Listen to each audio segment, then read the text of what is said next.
안녕하세요. 멜묵상. 오늘은 신명기 32장 15절부터 33절 말씀 보도록 하겠습니다. 이제 계속해서 우리는 모세의 노래를 보고 있습니다. 그러니까 모세의 노래는 이제 하나님께서 이런 내용으로 노래를 지어라라고 말씀하신 것을 모세가 이제 순종해 가지고 만든 노래인데요. 이 노래 멜로디는 남아 있지 않으니까 이제 어떤 멜로디였는지는 기억을 할 수가 없어요. 하지만 이 내용이 꽤나 암울합니다. 이스라엘 백성들이 계속해서 하나님께 불순종하고 하나님께 반역하는 것에 대한 내용이 있고요. 그리고 앞으로도 그렇게 될 거에 대해서 하나님의 얼마나 죄를 미워하시고 악을 미워하시는지 심판하실 것인지에 대한 내용이 꽉 차 있거든요. 한번 내용 보겠습니다. 15 절부터 볼게요. 그런데 여수룬이라는 말은 이제 이스라엘을 가리키는 다른 표현입니다. 근데 이제 여수룬이라는 말에는 어떤 인제 그 고유한 의미가 있어요. 이건 뭐 학자들마다 약간 의견이 쪼끔씩 다르긴 한데, 이 여수론이라는 것은 인제 곧게 선 자다, 곧게 선 사람 뭐 이런 의미를 좀 가지고 있습니다. 근데 이스라엘 백성들이 곧게 서 있기는커녕 뭐 잘못된 인제 삐딱하죠. 그죠? 그러니까 이제 거기에 대해서 이제 여수론이 "기름짐에 발로 찼도다." 이렇게 이야기를 합니다. 그러니까 하나님께서 돌보시고 은혜를 주시니까 인제 막 뱃살에 기름이 낀 거예요, 내 얘기네. 하여튼 그렇습니다. 내가 살찌고 비대하고 윤택하며 진짜 내 얘기네. 자기를 지으신 하나님을 버리고 자기를 구원하신 반석을 업신여겼도다. 이렇게 이야기를 하죠. 그쵸. 이게 삶에서요, 우리가 하나님 아닌 다른 구원을 발견할 수 있는 여지가 쪼끔이라도 생기잖아요. 그러면은 우리는 자꾸 하나님 아닌 다른 곳에서 구원을 찾으려고 합니다. 하나님을 무시하려고 들어요. 삶에서 고통이 찾아왔을 때는 하나님께 막 기도를 하고 하나님 살려 달라고 하다가 또 그 문제가 좀 해결해지고 먹고 살 만하면은 인제 또 하나님을 버리고 그런단 말이에요. 이게 계속해서 반복되면 하나님 입장에서는 이스라엘 백성들과 인격적 관계를 원하시는데 이게 맨날 이스라엘 백성들이 이용만 하려고 하는 거예요. 그러니까 얼마나 고통스러우시겠습니까? 그죠? 그뿐만 아니라 다른 신을 자꾸 섬겨요. 그들이 다른 신으로 그의 질투를 일으키며 가증한 것으로 그의 진노를 격발하였도다. 그러니까 이 이야기를요, 너무너무 분노한 이제 배우자가 지속적으로 가늠하고 또 가늠하고 또 가늠한 걸 보면서 너무너무 분노한 인제 다른 그 배우자의 이 말로 생각하면서 읽으면 여러분들이 좀 더 훨씬 더 깊이 와 닿을 수 있을 겁니다. "그들은 하나님께 제사하지 아니하고 귀신들에게 하였으니 또 곧 그들이 알지 못하던 신들 근래에 들어오는 새로운 신들 너희 조상들이 두려워하지 아니하던 것들이로다." 그러니까 가나안 땅의 다른 신들을 가리키는 거죠. "너를 낳은 반석을 내가 상관하지 아니하고 너를 내신 하나님을 내가 잊었도다." 여기서 내신이라고 번역된 단어 있잖아요. 이 단어는 인제 해산할 때 그 고통에 몸부림치는 그런 거 있잖아요. 그것을 가리키는 단어예요. 그러니까 하나님께서 이스라엘 백성들을 탄생시키시고 그들을 기르시는데 얼마나 많은 고통을 또 노력을 하셨는지에 대해서 그들의 죄를 계속 참으셨어야 했으니까 인제 이스라엘 백성들이 기억해야 되는데 그걸 잊었죠. 그러므로 여호와께서 보시고 미워하셨으니 그 자녀가 그의 눈을 경노하게 한 까닭이로다. 그가 말씀하시기를 "내가 내 얼굴을 그들에게 숨겨 그들의 종말이 어떠함을 보리니 그들은 심히 패역한 세대요 진실이 없는 자녀이미로다." 그러니까 자녀의 취급을 안 하고 경노케 만들고 분노하긴 했지만은 그럼에도 불구하고 자녀긴 자녀예요. 진실이 없는데 또 자녀인 건 또 사실입니다. 그러니까 여기에 이제 하나님의 복합적인 감정을 볼 수가 있는 거죠. "아 이제 자녀 안 해." 이렇게 하지 않아요. 여러분 보세요. 진짜로 자녀를 버릴 거면요. "너 버린다. 너 이 씨 너 저주받는다." 이런 말 안 해요. 진짜로 제가 뭐 자녀를 뭐 누군가 나쁜 아빠가 자녀를 버리려고 하면 어떻게 합니까? 혼내지 않습니다. 그냥 데리고 가요. 그래서 뭐 그냥 에버랜드 같은 데 갑니다. 예. 그러고 나서 이제 버리고 자기 혼자 나 잠깐 화장실 갔다 올게." 그러면서 버려 버리는 거죠. 예. 근데 하나님은 그렇게 하지 않으시죠. 하나님께서는 계속해서 분노하시고 화를 내십니다. 왜요? 고치시려고. 고쳐내야 되니깐요. 그죠? "그들이 하나님이 아닌 것으로 내 질투를 일으키며 허무한 것으로 내 진노를 일으켰으니 나도 백성이 아닌 자로 그들에게 시기가 나게 하며 어리석은 민족으로 그들의 분노를 일으키리로다." 이렇게 이야기를 합니다. 예. 백성이 아닌 자로, 그러니까 이 바벨론이나 다른 이방 민족으로 그들에게 분노케 했다. 이렇게 얘기를 하는 거죠. 그러면서 "내 분노의 불이 일어나서 스올의 깊은 곳까지 불사르며 땅과 그 소산을 삼키며 산들의 터도 불타게 하는도다. 내가 재앙을 그들을 위해 싸움으로 며 내 화살이 닿을 때까지 그들을 쏘리로다. 그러니까 하나님께서 악과 죄를 향해서 얼마나 분노하고 계시는지를 아주 절절하게 표현해 주시죠. 예. 그러면서 이방 민족 인제 나중에 바벨론에 의해서 성취되는데요. 바벨론에 의해서 결국은 이스라엘 백성들이 큰 해를 고통을 당할 것을 예언하고 있습니다. 그들이 이스라엘 백성들이 주림으로 생각하며 불같은 더위와 독한 질병에 삼켜질 것이라. 내가 들짐승의 이와 티끌에 기는 것의 독을 그들에게 보내리로다. 밖으로는 칼에 방 안에서는 놀람에 멸망하리니 젊은 남자도 처녀도 백발 노인과 함께 젖 먹는 아이까지 그러하리로다. 그러니까 젊은 남자들 처녀들은 힘이 있잖아요. 근데도 불구하고 똑같이 백발 노인이나 아이처럼 똑같이 무력하라는 거죠. 예. 내가 그들을 흩어서 사람들 사이에서 그들에 대한 기억이 끊어지게 하리라 하였으나, 그죠? 그러니까 하나님께서 이방 민족들을 사용해 가지고 결국은 이스라엘 백성들을 크게 혼내게 하실 거긴 해요. 근데도 불구하고 사람들이 오해할까 봐 하나님께서는 한 말씀 더 붙이십니다. 혹시 내가 원수를 자극하여 그들의 원수가 잘못 생각할까 걱정하였으니 원수들을 말하기를 우리의 수단이 높으며 여호와가 이 모든 것을 행함이 아니라 할까 염려함이라.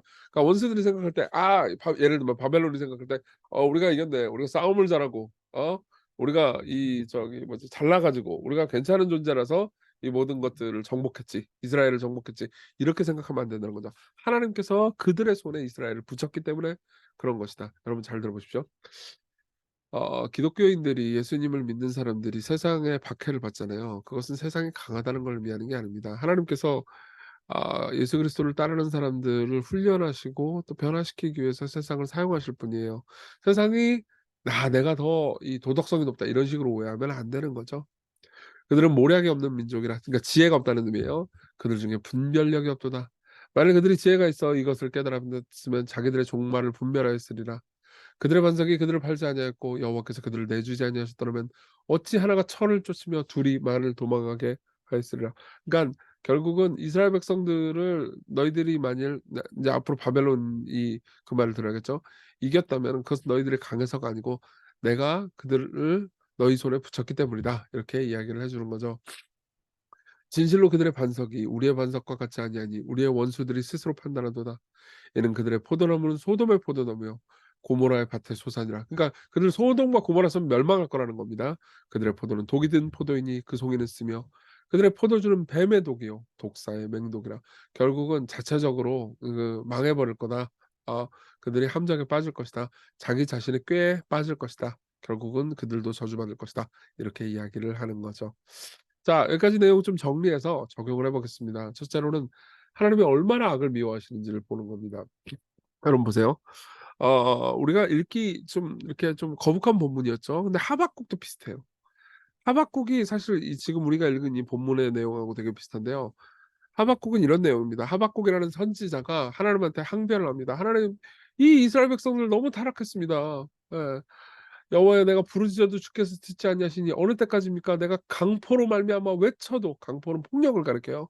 "내가 폭력!" 이렇게 외쳐도 주께서 구원하지 아니하십니다. 사람들이 약자를 막 다 짓밟고 폭력을 행하고 왕따를 하고 너무나 큰 고통스러운 이 있습니다. 하나님께서 왜 듣지 않으십니까? 이 이스라엘 백성들이 타락했습니다. 그러니까는 하나님께서 뭐라 그러세요? 바벨론을 보내서 멸망시킨다고 말합니다. 그러니깐 하박국이 또 한 번 항변을 해요. 주께서는 눈이 정결하심으로 악을 참아 보지 못하시며 패역을 참아 보지 못하시거늘 어찌하여 거짓된 자들을 방관하시며 악인이 자기보다 의로운 사람을 삼키는데도 잠잠하시나이까. 이거 무슨 말이냐면 이거예요. 바벨론에 의해서 이스라엘이 멸망한다고요? 물론 이스라엘 백성들이 나쁜 놈들인 건 맞습니다. 그래 가지고 하나님 정의를 세워 달라고 제가 구한 것도 많고요. 근데 더 나쁜 놈들이잖아요, 바벨론은. 그런 얘기를 하는 거죠. 사실 이게 신명기의 내용이랑 똑같아요. 원수를 자극하여 그들의 원수가 잘못 생각할까 걱정했다고 그랬잖아요. 그 말은 무슨 말이냐면 원수가 '아 그래도 내가 이스라엘보다 낫지.' 이렇게 오해할까 봐 걱정했다는 거죠. 아니요. 그들은 더 나쁜 놈들이고 더 큰 심판에 처할 겁니다. 근데 종종 하나님께서는요. 하나님의 백성들이 돌이키지 않을 때 회초리를 치실 때 이방 민족들을 사용하신다는 거죠. 예. 그걸 통해서 우리는 생각해야 됩니다. '아 진짜 악이 나쁜 거구나. 진짜 죄가 모든 걸 망치는구나. 죄를 미워해야 되겠구나.' 이렇게 생각할 수 있는 거죠. 둘째는 예수 그리스도를 보는 겁니다. 예수 그리스도를 볼 때 우리는요 죄를 더 미워할 수 있습니다. 예. 엘리자베스 악트마이어라는 신학자는 이렇게 얘기해 줍니다. 우리 사회 안에 혼란, 폭력 그리고 죽음이 우리 삶으로부터 하나님의 부재를 증거한다고 볼 수 없으며, 오히려 그가 자신의 목적을 이루어 가시는 과정에서 심판이라는 도구를 통해 실제로 사역하고 계심에 대한 증거가 되기 때문이다. 하나님은 항상 일하고 계시며 항상 관여하고 계시며 자신의 나라를 향해 채근하고 계신 분이다. 하지만 그분이 그 목적을 이루기 위해 선택하신 그 순간은 한 국가를 파멸시킬 만큼 의외의 것이고, 그러니까 이스라엘을 망하게 할 정도로 하나님께서는 악을 미워하신다는 거죠. 또 동시에 그분께 특별한 한 분을, 예수님을 십자가 위에서 피를 흘리게 할 만큼 이해하기 어려운 것이다. 그러니까 하나님의 악을 얼마나 미워하시냐. 우리를 구하시기 위해서 하나님의 아들을 내어 주실 정도로, 그렇게라도 악은 심판을 받아야 된다고 확실히 믿으실 정도로 악을 미워하신다는 거죠. 예. 그쵸. 이걸 깊이 생각하면요, 여러분들도 죄를 미워할 수 있습니다. 예를 한번 들어보죠. 어 뭐 예전에도 한번 이 예를 들은 적이 있는데요. 어떤 사람이, 그러니까 자신의 사랑하는 가족이 살해당했다고 해 보세요. 근데 경찰이 와 가지고 "이게 당신의 가족을 죽이게 한 칼입니다. 도구입니다. 이거를 갑으로 간직하시겠어요?" 라고 물어보면 뭐라고 대답할까요? 싫다고. 이 꼴도 보기 싫다고. 다시는 그 칼 쳐다보고 보고 싫다고 이렇게 말하지 않겠어요? "그냥 증거 보관소로 가져가라고." 이렇게 말하지 않겠어요? "나는 그 칼만 봐도 트라우마가 온다." 이렇게 말하겠죠? 그쵸? 마찬가지예요. 우리의 죄가 예수님을 십자가에 못 박게 했습니다. 우리의 죄 때문에 그리스도께서는 죽으셨습니다. 그러면 우리의 죄는 예수님을 죽인 칼이잖아요. 그쵸? 그러면 어떻게 되죠? 우리는 죄를 미워할 수 있겠죠. 내 사랑하는 분을 죽게 만들었습니다. 그 죄가요. 예. 자, 그걸 깊이 생각합시다. 그러면서 우리 기도해요. 죄를, 무엇보다 악을 미워하게 해 주십시오. 우리 안에 죄를 미워하고 거룩을 갈망하게 해 달라고. 그리고 십자가를 보면서요, 그분이 죄를 이렇게 철저하게 처절하게 해결하시려고 들었어요. 그죠? 그러면은 우리는 죄를 얼마나 깊이 해결해야 하는지 기도하면서요, 하나님 우리를 용납해 주시고 죄와 더불어서 잘 싸워서 이기는, 승리하는 하루가 되게 해 달라고 같이 기도합시다.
기도하겠습니다. 은혜로우신 하나님, 하나님께서 하나님의 가장 소중한 아들을 십자가에 못 박게 하시기까지 우리 안에 있는 죄를 미워하셨다는 것을 우리가 봅니다.